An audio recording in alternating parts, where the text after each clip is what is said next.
I personally love a lot of the Southern culture. I just love the Southern charm. Like, I loved the South. I love living there. But I definitely was not prepared for what that was going to be like because I had never been there. Hey guys, and welcome back to my channel. So today I'm going to do something a little different. As you guys know, I typically do vlogs, but today I wanted to sit down and kind of like talk about, what it was like to be an international student.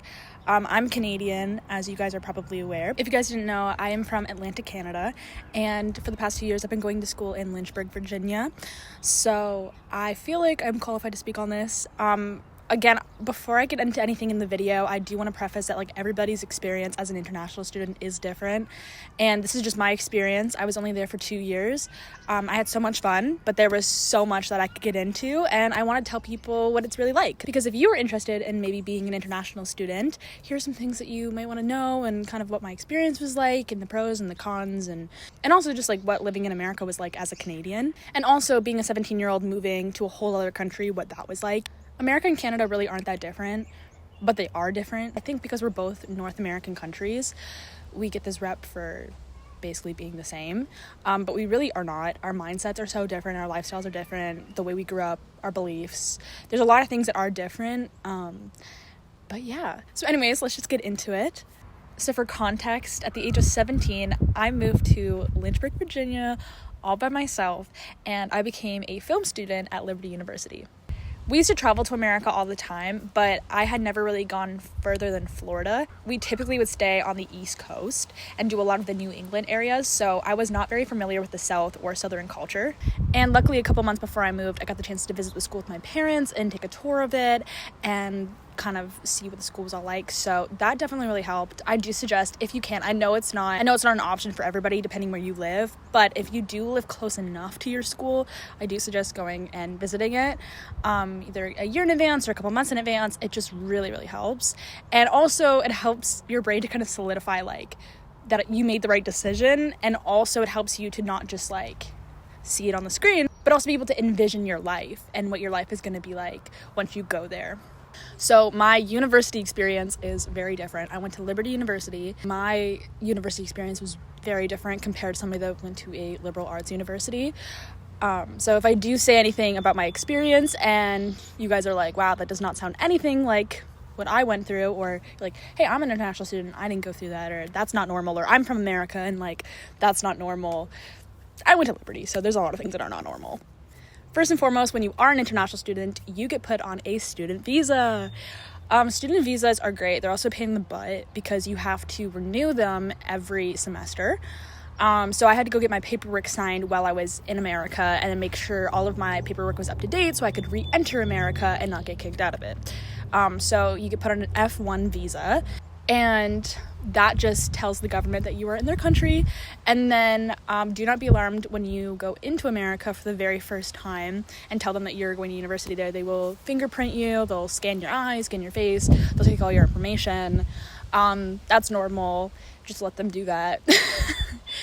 But yeah, so they'll do that, and then they'll check your paperwork. And so the first time you enter the States as an international student will be more of a process, but after you go through all of that in your first time through, every time that you enter the States after that will be way easier. So yeah, so that's pretty much all you have to do on your paperwork side. Just keep that up to date. Also, with being an international student, it does make life a little bit harder. You have to always show proof of enrollment, and you have to take, at least for me, I had to take 12 credits always every semester. Only 9 had to be in person, and then after that you could take any amount online, but you had to take at least 12 credits to stay in the country to prove that you were a full-time student, because anything below 12 credits would have been a part-time student, and that would not be allowed. Another thing that is pretty obvious is that you cannot work in the country. You can work, I think after being a student there for 2 years, you can work for the school, or you can work for something affiliated with your school. However, you can only work a certain number of hours, and it can't really be off campus unless it's your school's off campus and has this job. So there's tons of rules, but I decided not to work because it was just really complicated, and I didn't have time anyways because I was there to focus on my school and not to work. So that's the only downside, is that if you want to work, you have to get another visa. Anyways, there's tons of paperwork, and if you decide to change your major or you're switching to something or you're adding something, then you have to redo all your paperwork over again. So overall, it's just, being an international student is just such a hassle, but it's worth it. It is worth it. It's so much fun. And the question that I got asked all the time was I homesick? And the answer was no. There was very few times I was like, wow, I wish I was home right now, because Lynchburg's so fun and there's nothing where I live. But no, I really was not homesick. I'm also the type of person that I just love to go out and do stuff and meet new people, and I'm an extrovert and I love new experiences, so this was very fulfilling for me and I absolutely loved it. I loved going to a brand new place. I mean, I moved to Lynchburg not knowing a single person, and I didn't know the area. I'd only been there like for a day. I didn't know the school, like literally moved there so blind at 17, completely by myself. Now, the first time I moved, my parents were there to help me move in for a couple of days, but then in my second year, I got sent on an airplane and I had to move in all by myself, so that was a lot tougher, but my parents do come and pick me up in May when we finish, so that is nice, but I did not see my parents for months at a time. That's the only downside about living far away. Now, if you do have the financial means to travel constantly, and that's something that your family can do, then you can definitely go home on breaks for sure. But because I live so far away, going home on breaks was just not an option for me. So I would go to school in August, and then I would come back in December. And then I would leave again in January, and then I'd come home in like the middle of May. But I was not homesick at all. My parents definitely missed me, and I did miss my family, but I didn't feel homesick at all. And that kind of brings me into the topic of holidays. So that's a thing that people kind of have a hard time with, is the idea of not being able to be with your family on certain holidays. That was definitely more difficult for me my first year. My second year, I knew what to expect because I had plans. My first year, I was going into it being like, I don't know if I'll have plans. Like, I don't know if somebody will take me in. So because it was so unknown, I think I was more nervous. But in the second year, I already had plans and they became traditions. So to me, it was fine. And my second year was way easier. But I will say, in the first year that I wasn't with my parents on holidays, it was really hard. Because especially in America, their Thanksgiving is in November, and in Canada, our Thanksgiving is in October. So I would still celebrate it. My first year being in America, I actually celebrated 2 Thanksgivings. So I had a Canadian Thanksgiving with my Canadian friends, and then I had an American Thanksgiving with my American friends. So it was really nice. But Easter came around, and Easter I think was the toughest holiday for me, because Thanksgiving's like, whatever, like it's hard being like, I think it's hard when everybody asks you like, oh, are you going home to be with your family? I had all these Easter traditions with my family, and it was the first year I couldn't do them. However, I had a great Easter and I got to make a new tradition, so I loved it. But yeah, it definitely can be hard in your first year, but my advice to you is just make a bunch of friends and go make new traditions. Okay, now let's get into the lifestyle change. I think the question I get all the time is, what are the main differences between Canada and America, and like how are things different, and how did your life change when you moved there versus when you're home? There's not a lot of big things that are super different, but there's for sure a lot of little things that are different. I would just say like the mindset of Americans are so different from Canadians. To me, I mean, I'm from the Maritimes, so like we're naturally just chill, but I feel like a lot of Canadians are just chill people in general. I would say for the most part, we're really laid back. We just don't like care that deeply about things, and luckily for me, like I never had to worry about things like safety or guns or any of that, because I was very privileged to grow up in towns where everybody just kind of knew everybody and crime didn't really happen. So I never had to worry about that. And so moving to America was the first time I had to actually worry about crime and safety and theft and harassment and all of that kind of stuff, and gun safety. So that was definitely different for me. Also, trigger warning, we're going to be talking about guns for just a second. I never grew up around guns, and I didn't really know people that own guns. If they did own guns, it was because they were hunters and they were going to go hunting with it. But personally for me, I never grew up around that. So I just didn't understand the need for a gun. In America, they view it as it's my right to have a gun. And in Canada, we view it as it's my privilege to have a gun. So the mindsets are just different there. In America, everybody feels like they need to own a gun for safety because there's so much crime and all that happens. And that's a whole different conversation of, being anti-gun or pro-gun or whatnot. And I see both sides. It was just a really difficult thing to wrap my head around, that I would be in homes with like 50 plus guns and people would open carry and all that stuff. It was just a really different thing I had to wrap my mind around, and that people would just like carry guns on the street, and that was just such a crazy thing to me, because I never witnessed that. And I'm sure if I lived in like a rougher city in Canada, I might have witnessed that, but I just never had to until I moved there. So that was definitely weird. And when people found out that I didn't grow up around guns, especially guys, they loved to show me guns and their gun collection and watch me hold guns. And so that was a really, really weird obsession certain men had. So I would just say, like, if you're from Canada or another country that, like, guns aren't really a part of your culture or, like, whatever, just be aware that, like, depending on your friend group and stuff, and, I lived in the South, so that says a lot. But, yeah, they might make you hold guns. I will say I didn't feel like unsafe all the time, but there was definitely a handful of times that I did feel unsafe, and I always had to make sure that I looked for my exits and entrances when I was in sketchy neighborhoods, or if I was with only women at nighttime in public at like certain restaurants. And I think I was always just aware of my surroundings. I had to be hyper aware of my surroundings, which is unfortunate. But yeah, theft and harassment and crime is definitely higher in America. I mean, their population is just way larger. Canada has the population of California.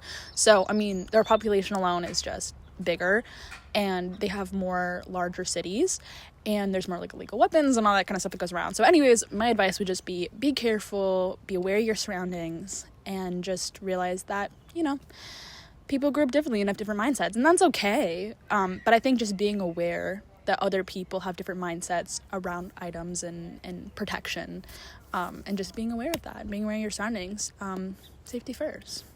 But yeah, that kind of brings me into the next topic of a lot of Americans cannot wrap their minds around the fact that I grew up differently than them. A lot of them, and I love them all, but a lot of them were very stuck in their ways of like, I grew up this way, so this is how it is, or this is correct because this is what I believe, or this is what I was taught. And I'm not saying this is all. I'm just saying I've seen a large amount of Americans that have this mindset.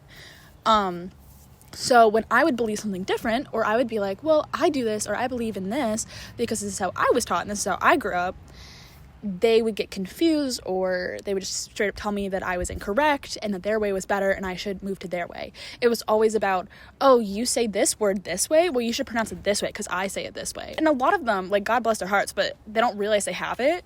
And I think in Canada, we were so trained to be like, put everybody else first, and no, your mindset matters and your culture matters. Going to America, where they're so firm on, I believe this and this is the correct way because I said so, and I'm independent and I have freedom of speech and you can't tell me what to do, was such a crazy switch up from little Canada. Like, it was just so crazy. I had never experienced it before. They're also way more political. Now, I'm sure there's tons of like larger cities in Canada that are very political, and there's tons of people that are very political in Canada. However, people in America are just more political and more loud about their political beliefs, such as during the election, because I was there during the big election, which that was a whole crazy thing. There was a ton of billboards, and everybody would be wearing merch and hats and billboards and flags. Like, it was just insane. It was just insane to see, because over here, we do not idolize our politicians. We don't, like, wear their merch. Like, in fact, we hated our politician for the longest time, and we made fun of him. So it was just really interesting to see that switch up of people kind of idolize their politicians over there, and we're very political, and they're very politically divided. And so I had to be very careful about what I said and how I expressed my beliefs to people, because a lot of people over there, if you disagree with them, they attack you. Not necessarily like physically, but like verbally, they will attack you and tell you that you're wrong. And so to avoid all that conflict, I just kind of kept quiet. So as an international student, especially what's happening in America right now, I would suggest that you only share your political beliefs with a trusted group of friends. Also, on that topic, protests are a big no-no for international students. Do not get involved in protests. Do not get involved in any sort of thing like that, because you are at risk of losing your visa and getting deported. So I just want to put that out there. Be very, very careful with what you express in a different country and what you're a part of and who you choose to surround yourself with, because you could jeopardize yourself. Another funny thing is just, I think the lack of education is definitely there, and it's really funny because there's so many things that I knew about the rest of the world that we were taught in Canada that a lot of Americans didn't know, because in a lot of American schools, unless you were like homeschooled, you went to a private school, a lot of like public education is very America centered and America focused, and they only learn about their country and they don't really learn about many other countries unless they did something to America. And in Canada, we learn about everybody else's culture and everybody else's countries. I mean, again, depending on your school and your education system and whatever, that will all depend. But in Canada and a lot of other countries, we do learn about the rest of the world, and America tends to be very American-centered. So when it came to education on other countries in the world and current events that were happening in the world and world history, they lacked a lot of knowledge in that area. Now, of course, you have people that enjoy it and study it and they're very smart, but the majority of people had no sweet clue. Okay, so now I'm going to move on to lifestyle. So our currency exchange right now is extremely bad, so be aware of that.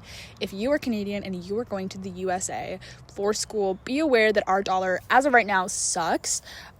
So let's say I have $1, I would get roughly 50 cents American. So everything that I bought in America was doubled in Canadian money. So that really sucked. My tuition was doubled, my housing was doubled, my grocery bill was doubled. If you drive a car, your gas bill will be doubled. I will say though, gas is definitely cheaper down there, but do be aware that the currency exchange sucks and you're gonna end up paying double of what you pay down there. So even though it looks cheap, it's not. So just do the conversion before you buy stuff. Unless money's not an issue, then have at her. Another thing was I had to buy a lot of things down there. I could only pack so much in the car with me.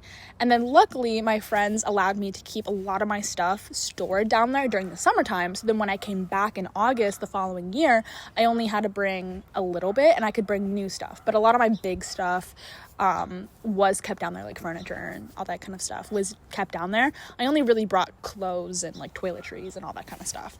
The thing that did suck about living super far away from home was that if I needed anything or I forgot something at home or I wished I had something, I couldn't just go back home and get it on the weekend. So just make sure that you bring all your important stuff and buy as much as you can down there.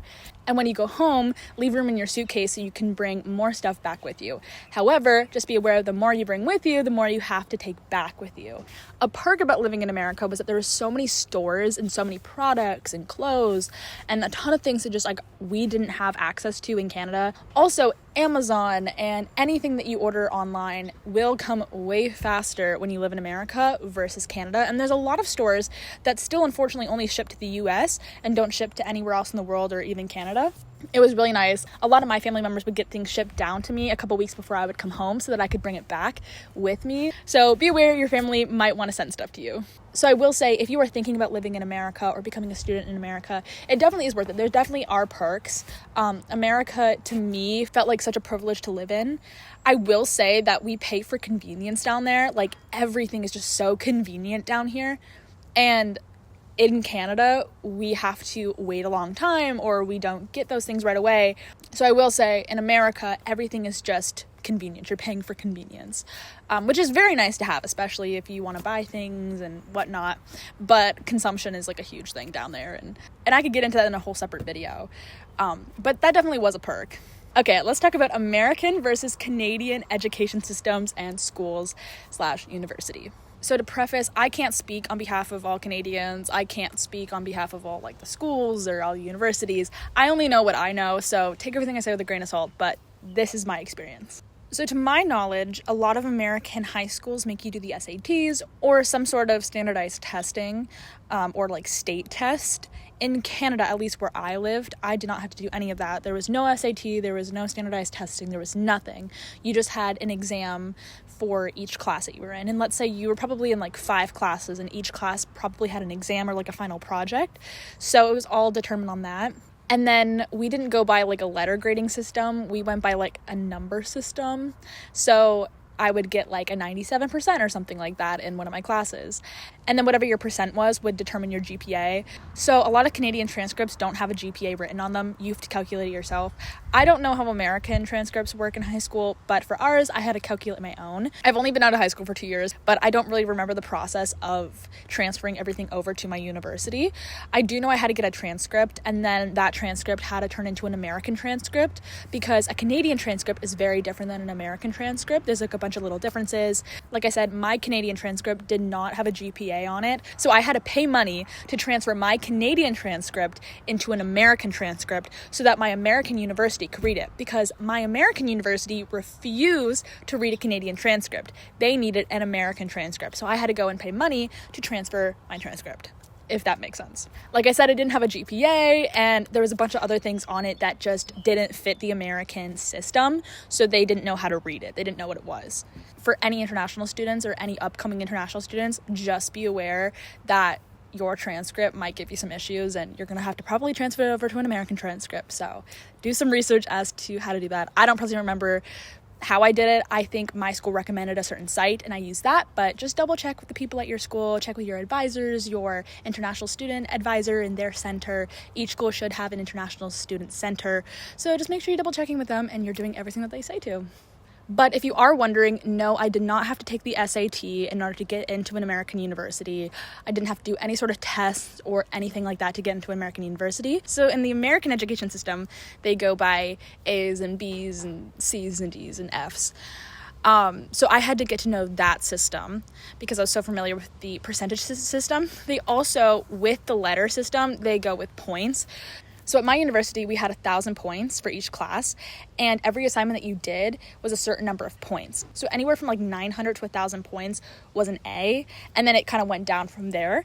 So that's how my system worked. I was not used to the system, so I had to figure it out. After my first semester, though, it was a breeze, and it's not that difficult to pick up. Like, it honestly really isn't that complicated.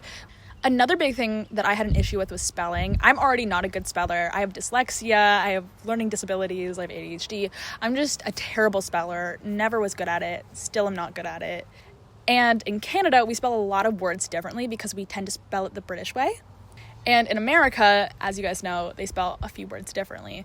So whenever I would write essays or do any sort of assignment, I would have to spell it the American way, or else I would get points deducted for spelling and grammar. I often got points deducted for spelling and grammar, and the professors did not care, and they didn't care I was from a different country. They were just like, no, you should know how to spell it the American way, which is unfortunate. So my biggest advice would be learn how to spell it the American way so you don't get any points deducted. I mean, in Canada, there's so many immigrants and there's so many people from other countries and cultures that, like, to me, accents just really aren't that weird. And I never thought the Canadian accent was thick. I never thought the maritime accent was that thick. There was always a few people that had thicker accents that I could pick up, but a lot of people just sounded normal because that's all I knew. However, the one thing everybody commented on was my accent, which was so weird when I went to school. I was not used to that. I had never been bullied about my accent before. And it was so weird, and that was the one thing people would pick on me for. Especially guys would love to make fun of my accent and would love to make fun of the idea that I was from Canada. Like, their one thing that they could pick on me for. So be aware if you are going to the US, your classmates might pick on you for having an accent or for being from a different country. To be fair, I am from the Maritimes, and they tend to have a thicker accent. But I do feel like my voice is naturally American passing, but I do have a few Canadian words that do slip out. But over time, I did develop a more American accent. So the longer I spent in America, the more my accent became American. And also, I think subconsciously, I was trying to change my accent more, and I was working way harder and paying more attention to my pronunciation and other people's pronunciation so I wouldn't get made fun of, because I thought if I said a word in the American accent, then I wouldn't get a comment.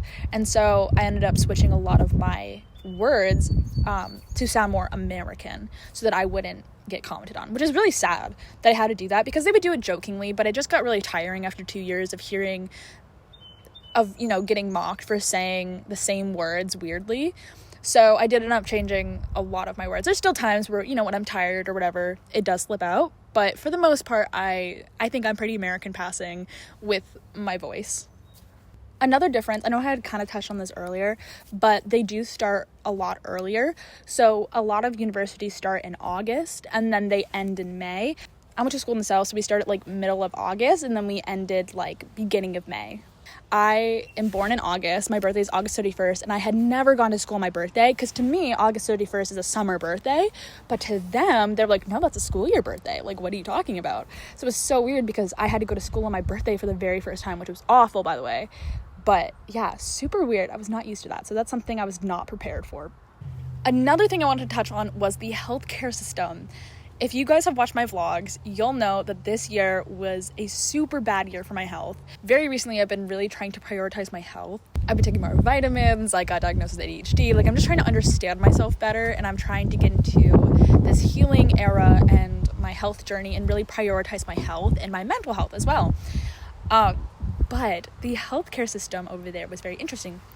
Because I got sick so often, I ended up having to go to the doctor quite often. So that's why I feel like I can kind of speak on the healthcare system. It's definitely different. In Canada, we have free healthcare, and in America, you have to pay to go to the doctors or hospital. So that was something that was definitely different, because they have public and private healthcare. And so I will say, if you do want like better healthcare, you can pay for it, and you're kind of just like paying per whatever you need. But in Canada, our taxes go towards paying for our healthcare system, which is nice. And there is pros and cons to both. So, and I'm not qualified to really speak on this. I'm not a healthcare professional, so I don't know. But there definitely is pros and cons to both. I got super sick this year. Basically had like a health bingo card, checked everything off essentially. I had COVID twice, I had tonsillitis twice. I had the flu, I had pneumonia, I had a sinus infection, I had a respiratory infection, I had laryngitis. And yeah, I think that's it. But I got put on antibiotics multiple times, and I had to go to the clinic multiple times a week, and I got a ton of testing done. So I got tested for mono, for strep, for COVID. I did a culture test, a swab test, like all of those things I got tested for. I will say it's way faster. I'd go to the clinic, and then within like 20 minutes, I would have my blood test done and my results back to me. And within 20 to 30 minutes of my appointment, my prescription was ready to be picked up at the pharmacy. So it was fantastic. Of course, every clinic and every city is totally different. So I'm not trying to speak on behalf of like all of Canada by any means, but it was so much faster in America to get what I needed and to get seen right away and to get the proper care I needed and the results I needed way faster than it is in Canada. And again, you're paying for convenience. If you're wondering about the price though, I fortunately did not have to pay very much.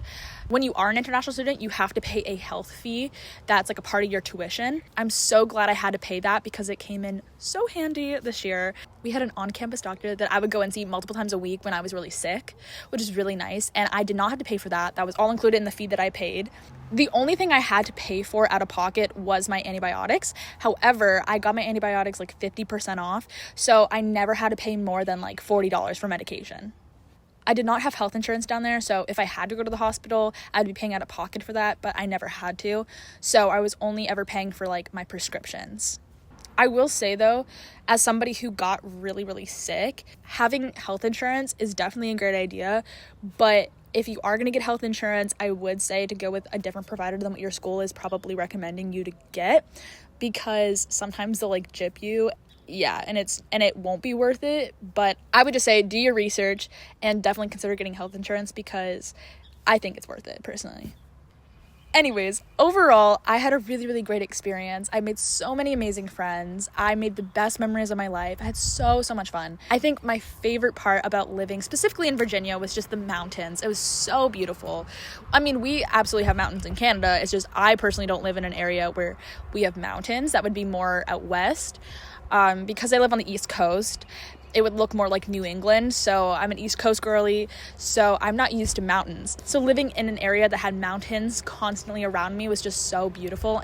And I mean, the sunsets alone were just gorgeous. I lived up in the mountains, as you guys have seen from the vlogs, and it was just always so beautiful. So I love Virginia. Virginia will always have a special spot in my heart. I absolutely loved it. I just had the best time. I loved the weather. Living in the South was so great. I will say, guys, if you are Canadian and you are moving to America, please go and move to somewhere that's warm if you're into the heat, because it is so nice. Living in the South was amazing because it was so warm and I only had to deal with like 2 weeks of winter. So I absolutely loved it. But yeah, overall, I just had such a great experience in America. I felt like going to an American school was right for me because I was studying film, and the film industry is just so huge in America. So I really wanted to go and study in an area that film was big in, especially if I feel like I'm gonna work in America in the future. I wanted to go and study in America and learn their equipment and their culture and lifestyle before I decided to go and work there. I just felt like that was really important to me. So living in America and going to school there was really important, and I'm very happy that I chose that decision. One question that I get asked a lot is, has my opinion on America changed, or my view on America changed since living there? And if you were to live in America after school, what state would you choose? I would definitely say my opinion has for sure changed on America since living there. A lot of people were scared of America for some reason, but I was not scared of America, and I went down there, and I don't know, I think it's so important to step outside of your culture and your comfort zone sometimes and really see how other people in the world live. It's such an eye-opening experience, and you learn and grow so much as a person when you do that, and to be friends and be around with people that just have different beliefs than you or have the same beliefs as you, and so you can strengthen each other. It was just so great and so encouraging. But there were so many things that I learned that were so eye-opening for me that I would never have learned if I didn't go to America, and I don't think I would be the same person that I am today if I didn't go and live in America. I mean, I would definitely live in America in the future. I'm totally open to that idea. I would say probably any state in the South I would be open to. I just love the weather. But yeah, I don't know. Maybe Tennessee, maybe Georgia, maybe North Carolina, maybe Virginia, I don't know. Now, there's so many pros and cons to living in America, and I'm not trying to persuade you to decide anything. I just wanted to share my experience as an international student and give you guys a little insight as to what it's like to be an international student. But hopefully you guys enjoyed. If you are thinking about being an international student, good luck. You got this. Be confident. Have so much fun. And yeah, I wish you the best of luck in your future. Thank you guys so much for watching this video, and please like and subscribe, and I'll see you guys later. Bye.